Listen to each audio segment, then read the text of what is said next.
Welcome and thanks for joining us at WYCC.org for In the Loop, the After Show. Our guest today, Matt Present, editor with Grid Magazine, Eric January, author and financial expert, and Nancy Hardy, reporter with WBBM News Radio 780. Thanks for joining us.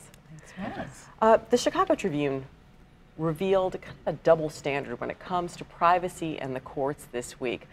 There were a number of cases that they revealed where politicians and pro athletes, some lawyers and some judges were able to either seal or disguise embarrassing divorce cases or records that reveal their finances, claiming that this information put their families at risk. Is this kind of thing fair to the rest of us who maybe have to live out our embarrassments publicly and have our names on court records? Eric, we'll start with you. It's certainly not fair, and I think that the practice certainly needs to be ceased, because one of the things, you hit the key nail on the head, is an embarrassment. And if you're a financial expert, in my case, the last thing you want people to know is that you've got some financial problems because you went to court and declared a bankruptcy. Likewise, you don't want a lot of these public officials, they don't want to air their dirty laundry out because they want to protect their public image. And I think that by exposing it to the public, it'll cause people to really get their house in order. Because it's that threat. And if you take away that threat of airing your dirty laundry to the public, it just keeps you in order. It's like a check and balance. Well, isn't this an affront on the sort of basic premise of American justice that everybody is equal? That's right. In the eyes of the law? That's right. Yeah, I mean, it certainly is. That being said, if I were in the position of any of these given folks, public figures, for whom generally there's not any real service that's being done by airing their dirty laundry, on any given website or newspaper, I'd probably ask for the same thing. With regard to the federal judges and state judges, there is probably legitimate safety concern to reveal their personal information. We've certainly seen terrible cases of folks being harmed in that position. But obviously having a two-tiered system is not a palatable thing. It's not a sustainable thing. And it was good reporting by the Trib to track this down. And Nancy, where do you draw the line in cases like this, though? We talked about risk for some federal judges.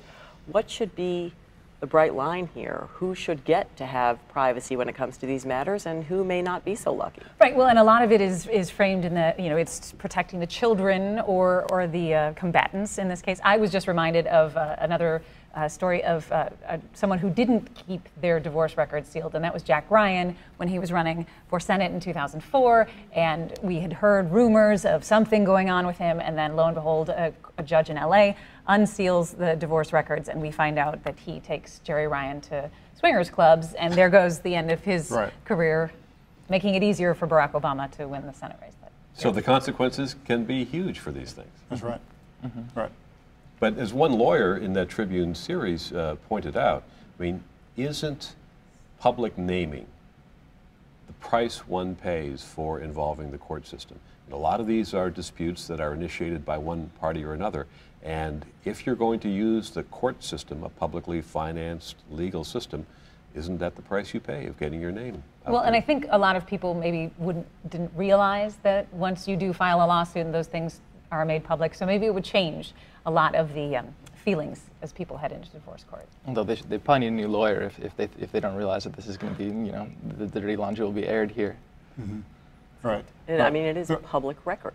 It is public record, and I just think that we really need to keep that threat there. And as Chris said, we shouldn't. I don't believe that we talk about justice and equal under the law, but yet we're coming up with reasons all the time to treat people differently.